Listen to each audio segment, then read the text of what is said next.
Hello, everybody. My name is Derrick Stilley. I'll be filling in for Adam Bittner today. I'm joined by Chris once again, talking Steelers mock draft. Chris, if you got anything to say, let me know. Absolutely, it's great to be with you, Derek. We're here to talk an awesome show. The draft is just a few weeks away now. We're getting closer and closer. All the different prospects we've been talking about now, they're starting to get visits. Some guys are coming into the Steelers. Some guys are going elsewhere. Who are the Steelers taking a closer look at? Those are the things we're going to start to explore in these coming weeks right here at the Pittsburgh Post-Gazette.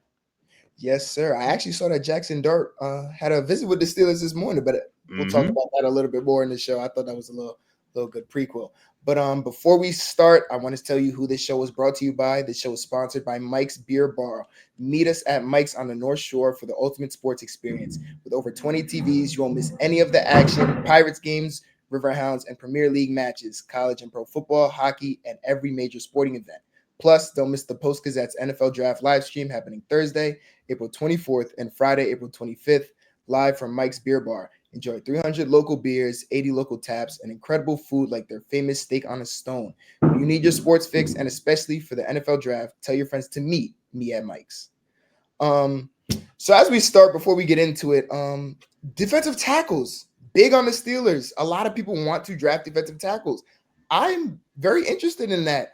In the latest mock draft of Lance Zierlein, there's been a lot of mocks for the Steelers drafting Derrick Harmon and or Walter Nolan. I want to know what you think about that. Derek Harmon's one of my top targets in this draft class for the Pittsburgh Steelers. For me, the top defensive tackles are Mason Graham from Michigan, who projects as a top 10 pick. He won't be available. But I look at Kenneth Grant, also from Michigan. I think he would be an interesting pick at 21. But right after him is Derek Harmon out of Oregon. He is built just like Cam Hayward. And Derek, when I was in Indianapolis for the Combine, I sat around. I waited 3 hours to talk to this man because he was held up by his medicals, but it was worth it. Derek Harmon thinks at a high level, plays at a high level, and has been working to develop his game. He even says he models his game after Cam Hayward and Chris Jones in the NFL, which is exactly his body type. He would be a very interesting pick for the Pittsburgh Steelers. Walter Nolan, also a big physical defensive tackle. I don't think he has all the polish and I think the upwards potential that Derek Harmon has. So I have him ranked a little bit behind him. But either one of those guys are first-round defensive tackles. The question will be whether or not they fall to the Steelers and whether or not the Steelers want to try to take them at 21, because there's some people out there that think they might go later in the day. They might be able to fall down to the 30s. And if that happens, should the Steelers try to move back, get some extra draft capital while still getting their guy? But defensive tackle, an obvious need for the Steelers, considering they got bulldozed in the playoffs up the middle. Their D-line, Cam Hayward's still awesome. Keanu Benton, not a one tech, more of a three tech, but they need that Casey Hampton type space eater in the middle of the defense. To me, Kenneth Grant is the best comparison to Casey Hampton, but Derek Harmon gets you another chance to get a franchise defensive tackle as well, like Cam Hayward in the building. Yeah, I actually like the Derek Harmon move. He was top 5 in production at his position as a defensive tackle, and I think his combine stats actually just solidified what the tape saw. I think he's a safer pick than Walter, but I think Walter's upside could be something that's very interesting. He was top 3 in production, but his combine doesn't exactly add up with what we see on the field, which is also a scary thing dealing at 21, which is why his draft stock might plummet. So I'm interested if you could move back and draft Walter and maybe gain assets or stick with Derek Harmon at 21, what would you do? It depends on what the offer would be, right? Now, Right. oftentimes when you trade back, right, you got to find the right partners. And the key is here, you want to trade back far enough in the first round while staying in the first round that you can get someone to say, hey, you're moving up 7, 8 spots. So you're going to need to give up some serious draft capital. And when you look at like the trade formulas that kind of mirror what teams have done in the past, I really think the sweet spot could be trading back to either 30 or 31 with the Bills or the Chiefs and looking and saying, hey, in this range, this is where we think we could, if you guys want, Emeka Egbuka or Luther Burden or one of those wide receiver type of guys that's here because you're afraid that the Chargers or the Packers are going to take them right after 21 where the Steelers are at. Trade up. We'll swap first round picks. You cough up either a second round pick or a third round pick, and we'll give you like a 6th or a 7th. And so that way you could try to, stuff the trade a little bit. Be like, hey, we can get there. But I think that's where that's where you can see some interesting moves by the Steelers, because if you trade back to say 30, where I think that's where the Bills pick. If you trade back to there and you still get your defensive tackle, and then you wind up with that extra third round pick or an extra second round pick, then all of a sudden that trade that trade that you sent a second round pick away for DK Metcalf, now you're like, we basically got what we wanted. If we got the defensive tackle we were targeting for, we got the star wide receiver we traded for, and we still have 2 picks on the second day of the draft. But so, yep, you got your assets right back. So out of all 3, including Kenneth Grant being the 3rd, would you draft him first out of all 3, especially if he was there at 21? I am a big Kenneth Grant guy. Just the way that he's built, Derek. If you look at how he plays, he's physical. He takes on double teams. Honestly, there's parts of me that feels like he could even be better than Mason Graham. Mason Graham has the pass rush numbers because when he got one-on-one, he would destroy people. But when he got double teamed, Mason Graham didn't take that on as well. And that's the biggest thing I think the Steelers need right now is they need a guy at defensive tackle who can take on the double teams, but also do the elite other things, stuff the run. When he's one-on-one, win there. Now, Kenneth Grant, I think, isn't as polished as a pass rusher right now as Derrick Harmon is. And I think that's where Derrick Harmon has a slight edge over him. But to me, I think that the work ethic that Kenneth Grant has shown, his ability to run down players in space, his effort, his athleticism, Kenneth Grant looks like a guy that I'd be willing to be like, hey, you're going to learn how to be a pass rusher. Right now, you're lining up on over top of the center, right as the nose, and you are stuffing the center. He doesn't push you back. If they double team you with the guard, you are not going to be moved, and that's going to be things that frees up guys like Patrick Queen behind him to be able to make reads. Because what happened in that Ravens playoff game, so many times Patrick Queen was having to deal with a guard coming up right in his face, or Keanu Benton getting blown back into him, or Larry Gajobi, and so now he can't read what's going on. He can't pay attention to Derrick Henry and Lamar Jackson. Those are the things that a defensive tackle can do. And that's what Casey Hampton did. I know that's before your time, Derek, but he was a long-time Steelers nose tackle from the 2000s to like the very early 2010s. But what he did so elite at such an elite level was he did not let you move him off the line of scrimmage, and it made the job of James Ferrier. Heck, talk to Ray Lewis about when he lost his early defensive tackles, Tony Saragusa and Sam Adams. When those guys retired, he was like, Ravens, you got to get me some more DTs because they're the ones that kept me clean and allowed me to be an elite linebacker. It's such an important role, and that's where I see Kenneth Grant. I think that's what puts him over the top for me as the top of those 3. Yeah, and I think that makes a lot of sense. He definitely seems like the most well-rounded, and I think that learning from Cam Hayward will actually benefit him and allow him to become a better pass rusher.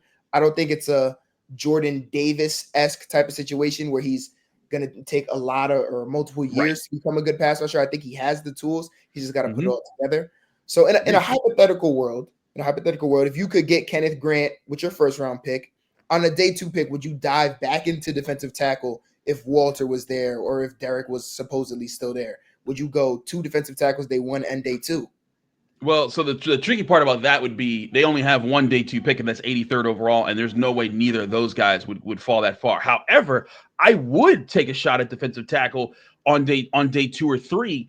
Just at other prospects. There are some really good mid-tier defensive tackles. One guy, I think his name is Jamari Cromwell. He's actually Derrick Harmon's teammate from Oregon. He's much like Kenneth Grant. So if say you end up with Derrick Harmon in the first round and you want another space eater type, that's where he could be. But another guy I really like to be there because I think that when you go for depth defensive tackles, you want a guy that's a specialist in something. When you're drafting that guy in the first round, you want a guy who's going to be all overall. He's got it all. He's got to stuff the run and rush the passer.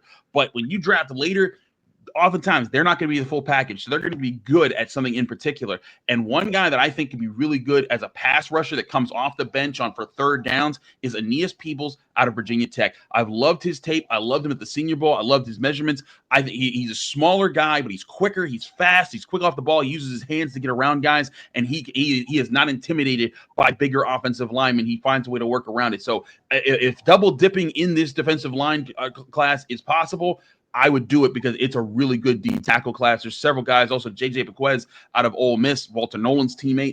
I think there's plenty of those mid-round guys. Even if you get a guy in the first round, going back and getting another one in the later rounds could be very fruitful.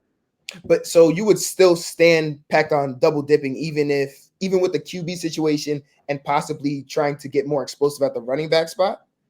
Oh, absolutely. And here's the thing: you could do both. You could get the D tackle in the first round, get a running back in the third round, and then look in the fourth round. If Will Howard's there at quarterback, you take him. Quarterback's solid. You got your quarterback there, and then in the fifth round, I think that's where you might find an Aeneas Peebles or JJ McGuez. Now it depends on how these guys fill out. The projections for where guys fall, things always get really murky in the draft process. We always say, hey, we think this guy's here and this guy's there, but bottom line is it don't matter what we as writers or experts or analysts think. It matters what the guys in the front office think in all the different 32 NFL teams. And so there's plenty of times where guys get seen by us as we think, oh, that guy's a third round pick, and someone thinks he's a first round pick, or someone thinks he's a seventh round pick. Just depends on what happens, what things that they know that we don't. But to me, I would go D tackle in the first round, as long as, again, the board has to fall a certain way. Like if all of a sudden, if Will Johnson, the cornerback out of Michigan, falls to you at 21, that's kind of tough to pass up, because I think he's like a future Patrick Surtain type cornerback in the NFL. But to me, D tackle is the plan. I think it's what the Steelers have basically all signaled that they're looking at here. Now it's just a matter of seeing who falls to you at 21 and whether or not that's enough for you to take them there, or you want to trade back and see, hey, can we pick up some more some more draft assets? Yeah, so I want to transfer a little bit because you mentioned something very interesting. You mentioned Will Howard. A lot of people, The Athletic, ESPN, a lot of other sources and national news networks have been projecting Jaxson Dart to the Steelers. And I want to know why. Why do you think the national news outlets are so zeroed in on Jaxson Dart to the Steelers? Because they see that the need at quarterback, and I think sometimes nationally you just look to connect dots. And so as a reporter, you look to connect dots, right? But being on the ground, I have the benefit of all I have to do is cover the Steelers and everything Pittsburgh. So I'm looking around, I'm able to talk to more people. I'm able to focus on things. When you're national, you have to do that for every team. And then there's so many other factors. So you don't have as much time to dip into it. So what you might say is, you know what? Hey, I heard the Steelers are interested in Jaxson Dart, which he's on an official visit this Friday. So there's some confirmation that, the Steelers have some interest there. But everything I've seen, as a local guy, I think that the Steelers are interested in Jaxson Dart, but not until a third round pick. This guy does not have all the tools. He does not have elite tools in his tool bag. He still is very unpolished. He has some things that if he polishes a lot of things up, I think someday he can be a starting quarterback in the NFL. But to me, picking him at 21 would be the same thing as taking Kenny Pickett at 20 when they did 3 or 4 years ago. Because I looked at Kenny Pickett and I said, man, like there's potentials here, but there's a lot of question marks he has to answer. And honestly, I've said this a lot now. I think this is the year of the backup quarterback NFL draft. I think that you look at guys like Cam Ward, sure, that guy's a starter. But even Shedeur Sanders, I think Shedeur Sanders has some of the best precision I've seen out of a quarterback. But the problem is he doesn't have elite speed. He doesn't have an elite arm. He struggles to hit the passing window when he has to fit a really tight rope. And he doesn't deal with pressure that well. And when he's got protection, he's awesome. When he gets under pressure, the moves that he does are very similar to actually Kenny Pickett. So after Cam Ward, I start looking at guys like Shedeur Sanders, my QB2 in this draft, but he's not. To me, I wouldn't take him until the second round. But then you get to Jaxson Dart, I wouldn't take him until the third, maybe even the fourth round. And then that's when you start. Honestly, Jaxson Dart for me is below Jalen Milroe, who's also I'd say more of a third round pick, right? Agreed. So I am not on the train of, and I think, in fact, I think the Steelers they're happy about all these national pundits saying, oh, they're looking at Jaxson Dart in the first round. They're talking quarterback. They're like, hey, please keep putting that out there, because that's the smokescreen. We want everyone to think we're taking quarterback so they can let those D tackles or their superstar corners or whoever they really want to fall to them. And everyone thinks, oh, the Steelers are taking a quarterback. They're not going to be worried. Oh, wait, no, they didn't take a quarterback. Crap, we should have traded up and gotten that D tackle that we really wanted ahead of them. But that's where I think a lot of times, I listen to a lot of players. Ramon Foster, a former Steeler, he always calls the draft season the season of lies, because so many teams will put out information out there just to make you fooled. And like there's times that, as a reporter, you have to decipher, am I getting played right now, or am I getting told the truth right now? And that's where I think if I'm the Steelers, I want people to think that I'm going quarterback in the first round, because to me, this is not the year to do it. Plenty of good backup quarterbacks that you could draft in the third, fourth, even fifth rounds. But you draft one in the first, that's going to put you in a position to not capitalize on building on a building block this year that can set you up for what's going to be a lot better of a quarterback class next year. I agree for the most part. I think your analysis on Jaxson Dart is 100% spot on. He just reminds me of Kenny Pickett and Zach Wilson a lot. He does a lot, and I think a third-round pick is definitely where he should go. I'm higher on Shedeur Sanders than a lot of people, I think. Mm-hmm. I think he's really good. I think he could be a better Tua. And that's really my thoughts on that. But I'm just wondering about the Jaxson Dart. I'm just wondering if this is all because of the Big Ben situation and how that has all transpired. The Steelers haven't really had a franchise quarterback since Big Ben. So I wonder if it's a lot of pressure from the national news and media outlets to push a quarterback onto the Steelers to finally have them have a franchise quarterback. I don't think anybody nationally was really sold on Kenny Pickett. Right. They see the Aaron Rodgers, but everybody knows he doesn't have that many years left. He's 40. That's not his fault. It's just he's a little older. So I think he's 42. Yeah, I think it's really a push from the national media to actually force them to take a quarterback to have a franchise quarterback. They haven't had one. And look, whenever you talk quarterback, more people listen because that's the position that everyone wants to lock down at all times. When you have a franchise quarterback, you're a contender. When you don't, you're looked at like a pretender. And the Steelers haven't had a franchise quarterback since Ben Roethlisberger retired. Really, since before Ben Roethlisberger got his elbow messed up in 2019. That's really how long it's been since they've had a quarterback playing at a high level. And so for me, I get the impatience. And they took their swing with Kenny Pickett, but right now, I think that and it's funny, we talked about this on the Friday episode of the North Shore Drive podcast, lessons to learn from past draft mistakes. And Kenny Pickett was a lesson that the Steelers should learn, where that was a bad quarterback draft class. Everyone knew it was. Everyone talked about it for a year. Like, hey, maybe just wait until the Bryce Young, CJ Stroud year comes around. And the Steelers didn't. They drafted Kenny Pickett. Outside of Brock Purdy, he might be the best quarterback of that draft class. But again, it was a bad draft class. And so doing that this year, I think, would be repeating your old mistakes. Whereas next year, you can never tell for sure who's going to be in the draft class. But Archie Manning looks like he could be there. Nico Iamaleava out of Tennessee could be there. Lenore Sellers out of South Carolina could be there. There's Drew Aller. Some people like him from Penn State. I'm not as big of a Drew Aller guy for the NFL, but. Yeah. But like, there's so many different guys. Cade Klubnik out of Clemson. There's a lot of guys in that draft class that would jump to the top of this draft class, in my opinion, if they were available this year. But again, we got to see how these guys play, because who knows? These guys can get hurt. Guys can regress. All sorts of things happen in college. This year was supposed to be Carson Beck out of Georgia coming out this year. So it just depends on how things go. But to me, wait until next year to get your guy. Don't reach in a bad class that even last year I remember when they traded for Justin Fields and they signed Russell Wilson, the talk was, hey, one of these guys needs to last you 2 years, because next year's quarterback draft class ain't it. You got to get to 2026. That's why I think all this pushing of it, I think that there's added pressure. There's people trying to generate the narrative.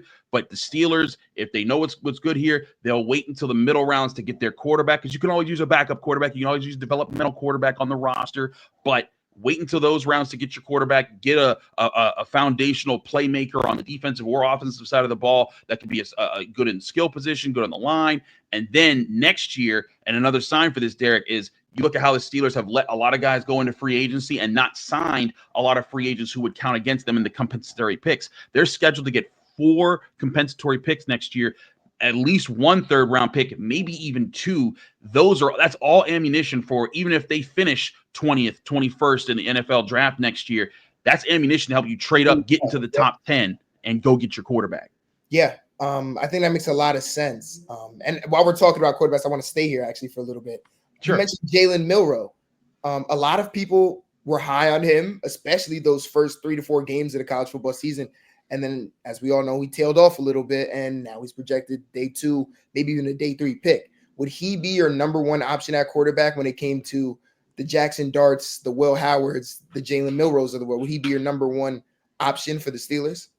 If you get to that tier, yes. And the reason is because I think his tool bag is so different from everyone else's. He runs a 4.37 40-yard dash. That's insane. He has really good size. He has a cannon of an arm. All those things are awesome. The problem is he has none of it put together. His experience needs work. He needs help reading defenses. He needs help with his throwing motion to become more accurate. There's a lot of things there, and he is not as polished as, say, a Tyler Shuck out of Louisville, or Will Howard out of Ohio State. But again, that's where you have to make the decision as far as what kind of a quarterback do you want to take in the middle part of the draft. Do you want the high ceiling guy where, man, if we can get this guy to put it together, he could be a problem? Or do you want the guys that maybe have a lower ceiling, but they have a higher floor where you're saying, hey, you know what? These guys like Tyler Shuck at Louisville, they were able to call NFL offenses and all sorts of changes at the line of scrimmage because he can handle it because he's an older guy. He's like 26 years old. So he's more experienced. He understands those types of things. You bring that to an NFL offense, that's an immediate backup quarterback. You can say, hey, he's a little bit different than just your average rookie quarterback you bring in. Will Howard, I think he's not as polished as Tyler Shuck, but I think that his skill set gives you a chance to maybe play him a little bit earlier than you would a Jalen Milroe unless you were using him in more of a running capacity. So I still put Milroe above them, but I think those guys are more polished right now. It's just Milroe's tools are just very enticing for a front office to want to build with. Yeah, I think Milroe's upside is what attracts him in a lot of people's eyes in day 2, day 3, because we don't know. He could become a really good quarterback just off his athleticism and the way that the league is moving. And I don't think that's an unfair statement to say. Staying on the topic of quarterback, the Sporting News did a 7-round mock draft led by Jaxson Dart, but they also didn't have a defensive lineman being taken by the Steelers until about round 6. Do you think that this is possible? Do you think that this is even a logical thing for the Steelers to do? I personally don't. I think round 6 is way too late to draft a defensive lineman in any draft, any team, any league. I mean, if you're looking for a depth guy, sure, because when you get to late day 3 picks, you're just looking for guys that you think, hey, there's upside here. He can fill a specific role here. Like sometimes you're looking for a special teamer. Sometimes you're looking for a specific, like, hey, this guy can play for the next 4 years for us. And if he works out, he could be our gunner on special teams. And that's something that we don't gotta have to search in free agency for, right? Or he can be our slot corner. You need one of those at all times. Right. But maybe if you get a defense, like I agree. If you're drafting it in the that late in the draft to get it to start a starting defensive tackle, yeah, you missed the boat. But if you're getting a guy that you're saying, hey, your job is this first year, get used to things. Just get used to the NFL, get your weight up, get your quickness together, get your skills together, get your handwork. We'll develop you. And then by your second and third years, then you become more of a useful guy in a rotation. You get worked into things a little bit more. I mean, it's the natural process of how often you take these late round guys. Like, Antonio Brown was a 6th-round pick. His rookie season, he was way down on the Steelers depth chart behind Hines Ward, Mike Wallace, even Emmanuel Sanders, who was a rookie in that class. But by his 3rd year, everyone was like, hey, that guy's a problem. And so he had worked his way up, and then he became Antonio Brown. But again, it takes time to get there. So yeah, I'm not. If someone wants to pick a defensive tackle in the 6th round, sure, fine. But anytime you're picking anyone that late, you're not expecting them to contribute anytime soon. If they do, you hit the jackpot. I agree. I think if you're drafting a defensive lineman in the 6th round as the Steelers this season, it should be your second defensive lineman, your second defensive tackle, like we talked about earlier, maybe double dipping in day 1 and day 2. If you want to push that to, the 6th round, your double dip, that's also fine with me. Moving on to running backs, though, as Ashton Jeanty leads this class of running backs, the Steelers are still looking for maybe a boost in the backfield. Are there any running backs outside of Hampton and Jeanty that you may see the Steelers taking with their 21st overall pick? Well, not the 21st overall pick. That is not to me, those are the only 1st-round guys that you even think about taking in this draft class. But here's the thing, Derek. I look at this draft class. The strength of the running back position comes in the 2nd, 3rd, maybe even 4th rounds. Yeah. There are a lot of guys. Quinshawn Judkins out of Ohio State, Travion Henderson also out of Ohio State. Either one of those guys are difference makers. But I love Dylan Sampson out of Tennessee, Caleb Johnson out of Iowa, DJ Giddens out of Kansas State. I really like Damian Martinez, hard running guy out of Miami, Jadon Blue for a speedster out of Texas. There's so many different types of running backs and styles of running backs that you could get in this draft class who would come in, be number 2 behind Jaylen Warren, and then someday probably take over the number 1 role if they worked out that way. And that's the sweet spot of this draft. Now, listen, if Ashton Jeanty falls to 21, take him. That's a tough one to walk away from, right? Because he's a superstar right there. You've invested in your O-line. That's a different story. Now, Omarion Hampton, I like Omarion. I covered him in the ACC. My years covering Pitt, I saw him plenty. But I like Omari Hampton, but I think that right now, him compared to all the different options that should be there, whether it's defensive tackle or corner or wide receiver, I would push him back a little bit. And I'm not as big on Cam Scatterbo because I do think that he's a little worn down. But I love the idea of getting a Judkins, a Sampson, a Johnson, a Henderson, a Giddens, or a Martinez. Any one of those guys in my book, Derek, those are good running backs, and you could probably get them with your third or fourth round pick, which is, I think, if the Steelers get their running back for the future in that stage of this draft class, while also getting a D tackle and a corner or a wide receiver, or whatever else with those other earlier picks, that to me, it means you've done a really good job this year of scouting things out. So I want to ask, I don't know if did you mention RJ Harvey? RJ Harvey's a good player. I think that he's good. He's just not in my favorites of this class. I think that I would put him just behind Martinez in my book. But there's a lot of people that like him. A lot of people like Devin Neal. Devin Neal, if he would run a faster 40, he would have been higher up there. Devin Neal was the guy I was looking at really early in the process. But yeah, I think it's just it depends on what film you watch, right? Like if there's sometimes you watch a guy like when I watch when I watch RJ Harvey out of UCF.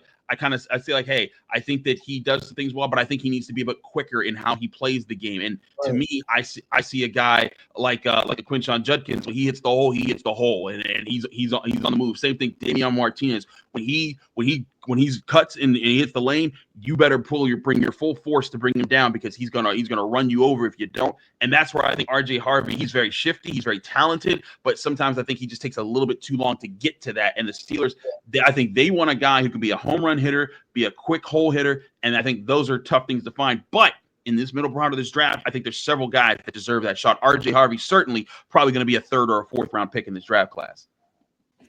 Yeah, I think RJ Harvey could definitely be a running back. I'm interested. A lot of people, I think Kenny Gainwell could be something. I think that's a great second running back. If I'm looking at it, I just don't know if I've never seen Jaylen Warren handle the full load of a full season as the bell cow back. That would be the only thing that would cause me concern with that running back room, because I know what Kenny Gainwell can do. I don't know if Jaylen Warren could do it for a whole 17 games. Kenneth Gainwell will give you that Darren Sproles vibe, where he can come in a pinch and give you that quick speed and burst and make the plays like the Steelers saw it this year when they played the Eagles. But Jaylen Warren, I'm with you, Derek. I am not so that Jaylen Warren can just tote the rock for 17 games and be fine, because to me, like he is a hard runner. He's a fast runner. He has a lot of those things, but the reason Najee Harris was able to just keep playing game after game after game, because he had the right size and he could take on that pounding. With the way the Steelers want to run the ball, Jaylen Warren's going to need some breaks. And I think that if you wear him down, he will wear down so much faster than Najee Harris, and that's what you don't want to do if you're the Steelers. So that's why I think if they draft a guy in this round, then you come into the year with three real options. You got Jaylen Warren, who you like in your system, and you're seeing if he can be the number one guy. You have Kenneth Gainwell, who's a vet who you've liked elsewhere, who can help you in different ways. But then you have this rookie who could come in and fit either ahead of Gainwell or switch. That could be your swapping out with Jaylen Warren, the way you did Warren with Najee Harris. Or he's your developmental guy that you say, hey, you know what? Learn behind both these guys. We'll get you ready in a year or two's time. But that's why I think if you get a guy in the third, fourth rounds at running back, then you're giving yourself the chance to develop a guy that becomes your starter without over-investing at running back this year, and allows you to go get other things that you really need right now. But again, if in the first round, if Ashton Jeanties falls to you, and then you're just like, well, guess we're just going to have – he's our starter now. Sorry, Jaylen Warren. Sit behind this guy now. And that's perfectly okay. There's no problem with that, and I hope there's a world where it actually happens.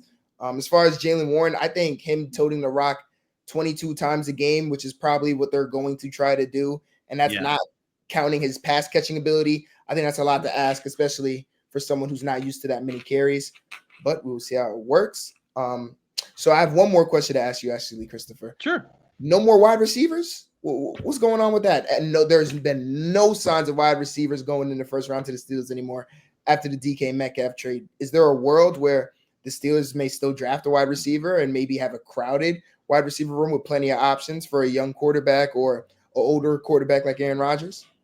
Yes, I do think there's a world where that happens because I think that they've shown over the years they're willing to just keep reloading and keep Yeah. reloading and keep reloading at wide receiver until they get it right. DK Metcalf is the long-term guy. George Pickens, they like George Pickens. The problem is they want him to be able to show that he's a little bit more mature.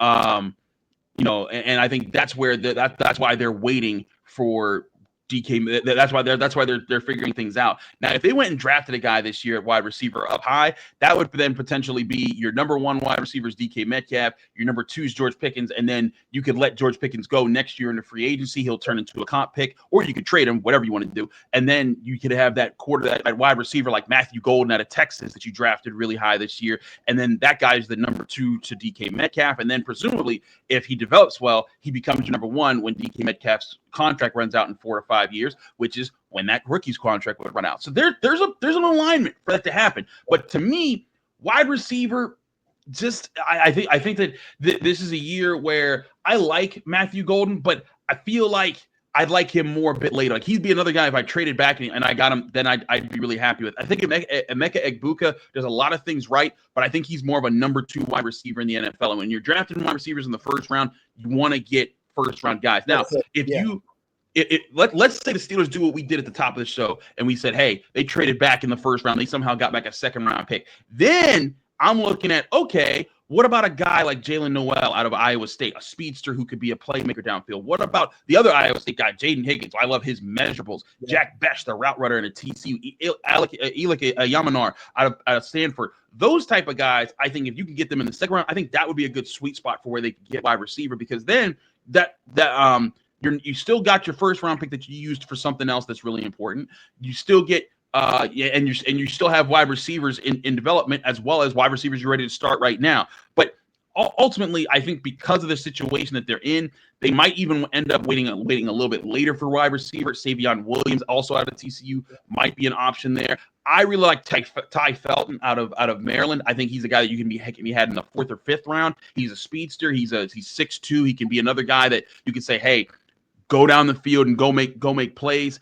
He'd be an interesting prospect there. But I think the addition of DK Metcalf and knowing that George Pickens is right there still, it lessens the priority of needing to go get a wide receiver right now, unless, of course, they trade away George Pickens and then everything opens right back up.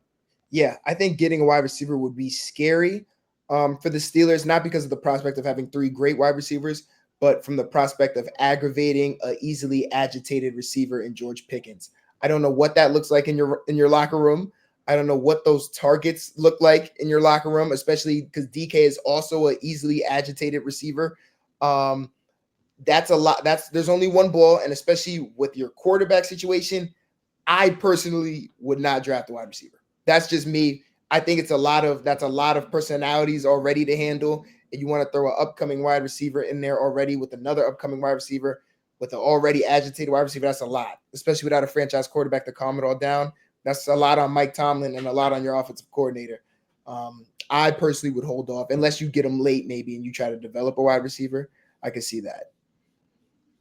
I'm right with you. I think that wide receiver, it's always an interesting position to draft. I don't think this is a particularly strong wide receiver class like we've seen where guys like Malik Neighbors and Brian Thomas are just sitting there in the first round ready to go. But I think that's something. But here's the other thing. I say this a lot too. I think wide receivers and their values in the NFL, it is volatile simply because every year there's somebody else, a wide receiver you think can be a dog. And that's where I think the Steelers, if they think that Matthew Golden's that guy, sure, fine, go get it. But if you're not hard pressed, if you're weighing between that and D tackle or that and corner, and you have a top tier guy at either one of those positions, I think getting one of those guys could be worthwhile, because next year there's going to be some more receivers that are coming out that everyone's really excited about, that are really fast or go up and get the football or are really shifty.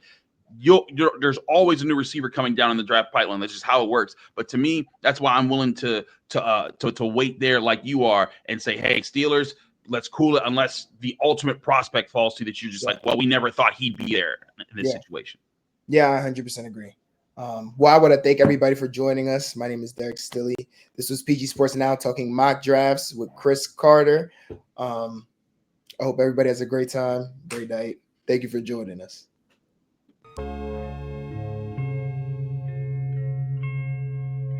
Thank you for checking out this content from Post-Gazette Sports. If you watch this video on YouTube, please like the video and subscribe to our channel. For all of the sports coverage the Post-Gazette has to offer, visit post-gazette.com.